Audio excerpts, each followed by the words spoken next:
എന്നാ ഞങ്ങളുടെ കൂടെ പാലേക്ക് പോരും. ഞാനും ദേവസ്വേട്ടനും ഇസാഫ് ബാങ്കിൽ പോകുന്നുണ്ട്. എന്നാലും നമ്മുടെ ഈ ചെറിയ കാശിന്റെ പരിപാടിക്കൊക്കെ അവർ കാടിന്റെ എഞ്ചിൻ എന്താ ബാല, പണിയൊക്കെ കഴിഞ്ഞോ? ഒരുവിധം. ലാസറിന്റെ വണ്ടി വന്നല്ലോ. സ്റ്റെപ്പാ, പാലയിൽ നമ്മുടെ കസേര വന്നു. ഒരു ചെറു ലോണിനായി ആഫീസുകൾ തോറും അലഞ്ഞു കടന്നു മടുത്തപ്പോഴും കറങ്ങുന്ന കസാരയ്ക്കായുള്ള കറക്കം ബാർബർ ബാലൻ അവസാനിപ്പിച്ചില്ല. ഈസാഫ് സോനമോള് വിളിച്ചിരുന്നു. ഫീസ് അടയ്ക്കണം.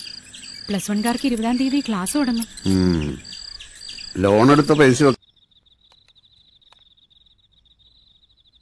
ഒടുവിൽ വെളിച്ചമുള്ള ബൾബിന്റെ തെളിച്ചത്തിലിരുന്ന് കുട്ടികൾ നന്നായി പഠിച്ചു.